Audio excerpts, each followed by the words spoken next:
সিভন একাডেমির পক্ষ থেকে সবাইকে স্বাগতম। সূত্র সমীকরণের আজকের এই পর্বে আমরা আলোচনা করব পদার্থবিজ্ঞান প্রথম পত্র পদার্থের গাঠনিক ধর্ম অধ্যায়টি। এই অধ্যায়ের বিভিন্ন ধরনের সমীকরণ যেগুলা সৃজনশীল এবং বিভিন্ন ম্যাথ করতে প্রয়োজন হয় সেগুলো নিয়ে আজকের এই ক্লাসটি সাজানো হয়েছে। প্রথমেই আমরা আলোচনা করব ইয়ংয়ের গুণাঙ্ক y equal to FL divided by AL। y হলো ইয়ং গুণাঙ্ক,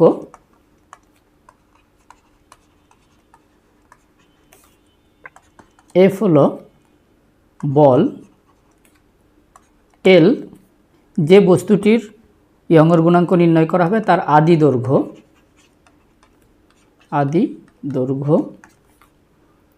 A হলো বস্তুটির প্রস্থচ্ছেদের ক্ষেত্রফল।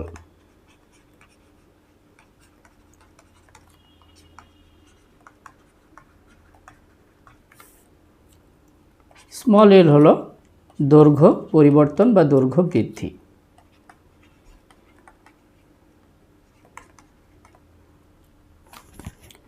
এখানে আরেকটি বিষয় জানার আছে, সেটা হলো অনেক সময় f এর মানটা সরাসরি দেওয়া থাকে না, ভর এবং অভিকর্ষ ত্বরণ যদি দেওয়া থাকে সেখান থেকে f এর মানটা নির্ণয় করা সম্ভব এবং এই f এর মানটা সরাসরি গিয়ে এখানে বসানো যাবে।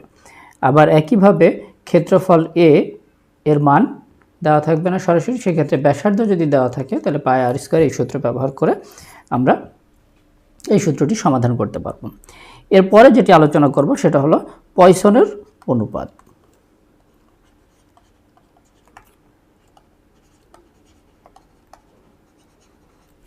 পয়সনের অনুপাতকে সিগমা দিয়ে প্রকাশ করা হয়। এটা হলো পয়সনের অনুপাতের সূত্র। এখানে এটা তো পয়সনের অনুপাত, ডি হলো যতটুকু পরিমাণ ব্যাসের পরিবর্তন হবে সেইটা, ক্যাপিটাল এল হলো আদি দৈর্ঘ্য,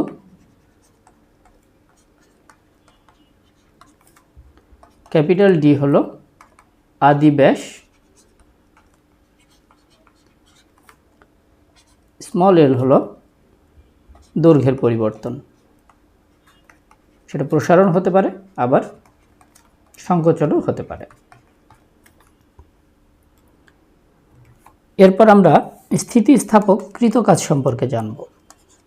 স্থিতিস্থাপক কৃতকাজ যদি বের করতে বলা হয় তবে যে সূত্রটি ব্যবহার করব সেটা হলো W equal to half YAL square by capital L। W হলো স্থিতিস্থাপক কৃতকাজ, Y আগের মতোই ইয়ং গুণাঙ্ক,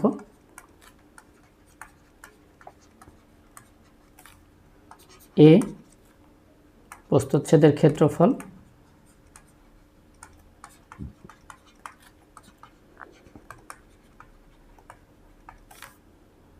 L দৈর্ঘ্য বৃদ্ধি,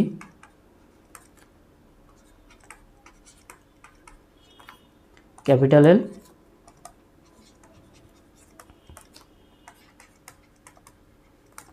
আদি দৈর্ঘ্য।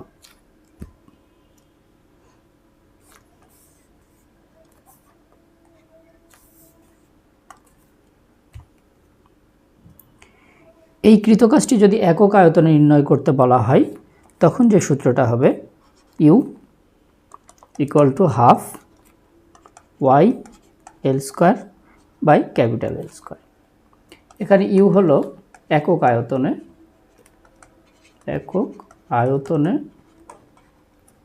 কৃতকাজ,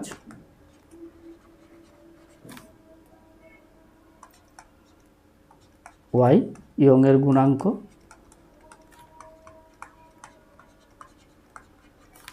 স্মল l দৈর্ঘ্য বৃদ্ধি বা দৈর্ঘ্য পরিবর্তন,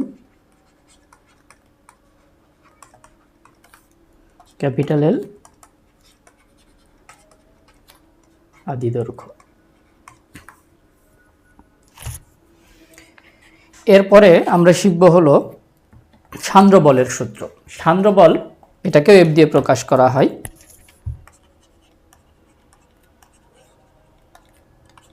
F equal to eta A DV by DY. F তো যথারীতি সান্দ্র বল, এটা হলো সান্দ্রতাঙ্ক।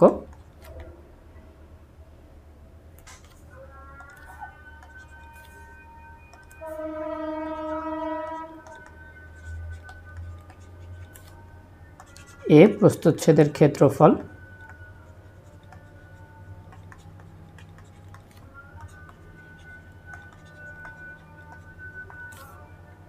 ডিভি বাই ডিওয়াই এটাকে বলা হয় বেগের নতি। যদি বেগের নতি সরাসরি দেওয়া থাকে তাহলে ডিভি বাই ডিওয়াই এর জায়গায় মানটা বসায় দেওয়া যাবে, আর যদি না দেওয়া থাকে তাহলে এটা বেগের পরিবর্তন আর পুরুত্ব এরকম আলাদা মান দেওয়া থাকলে দুইটা ভাগ করে নিলে বেগের নতি পাওয়া যাবে।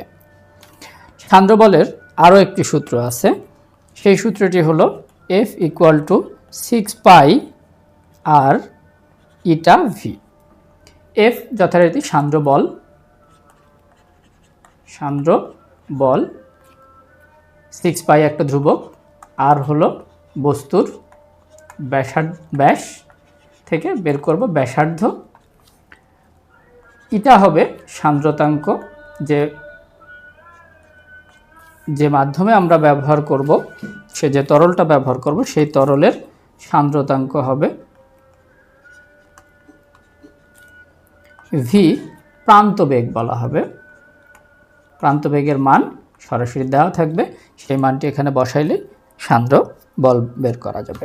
বেগের নতি যদি না দেওয়া থাকে, নর্মাল বেগ এবং সান্দ্রতাঙ্ক দেওয়া থাকে, সেক্ষেত্রে এই সূত্রটি আমরা ব্যবহার করব।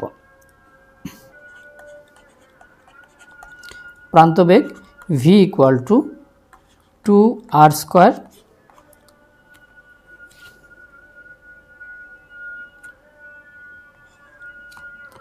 rho s by rho f into g divided by 9 eta. V হলো প্রান্তবেগ, আর ব্যাসার্ধ,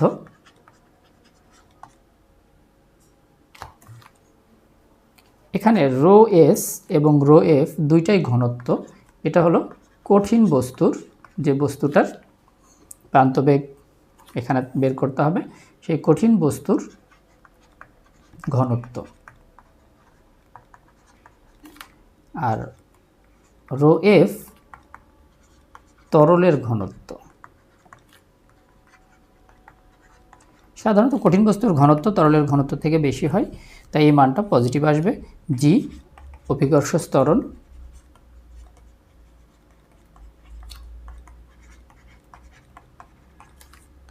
এটা হলো সান্দ্রতাঙ্ক।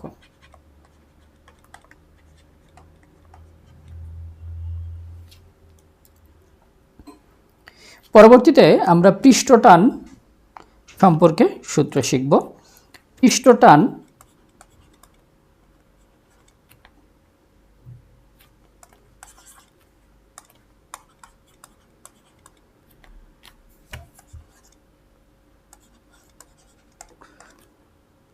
কি দিয়ে প্রকাশ করা হয়?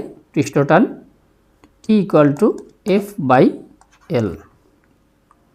এখানে পৃষ্ঠটান বের করতে হলে বল প্রয়োজন হবে এবং দৈর্ঘ্য বৃদ্ধি প্রয়োজন হবে। এই দুইটা ইনফরমেশন থাকলে পৃষ্ঠটান বের করে ফেলা যাবে।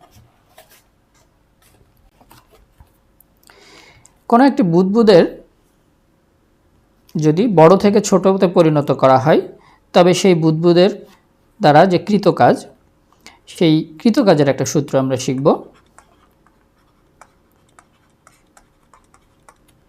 বুদবুদের কৃতকাজ, এই অঙ্কটা খুব গুরুত্বপূর্ণ। W equal to del A into T. Del A এখানে ক্ষেত্রফলের পরিবর্তন বা ক্ষেত্রফল বৃদ্ধি, ক্ষেত্রফলের পরিবর্তন, আর টি হলো পৃষ্ঠটান।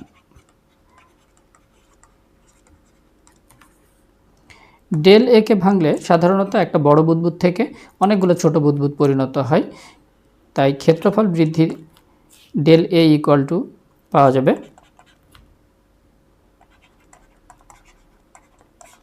আর টি যথারীতি থাকবে। এখানে 4 পাই সূত্রের 4 পাই এন হলো ছোট যে ফোটার সংখ্যা, ছোট বুদবুদ বা ছোট যে ফোঁটা তৈরি হবে একটা বড় বুদবুদ থেকে সেটার সংখ্যা,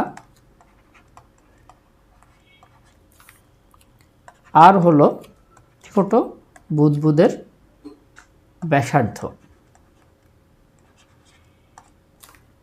আর ক্যাপিটাল আর হবে বড় বুদবুদের, মানে যে বুদবুদটাকে আমরা ছোট বুদবুদে পরিণত করব সে বড় বুদবুদের ব্যাসার্ধ। কৈশিক নলের সূত্রটা দুভাবে আমরা ব্যবহার করব। প্রথম যেটি সেটি হবে T equal to R H rho G by 2 cos theta. এখানে টি হলো পৃষ্ঠটান, আর নলের ব্যাসার্ধ এইচ, তরল নল বেয়ে যতটুকু উপরে উঠবে বা যতটুকু নিচে নামবে তার উচ্চতা বা গভীরতা বলতে পারি।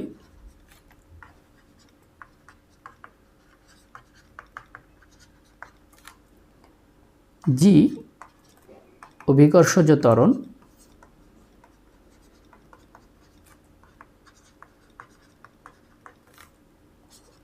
রো হবে ওই তরলের ঘনত্ব,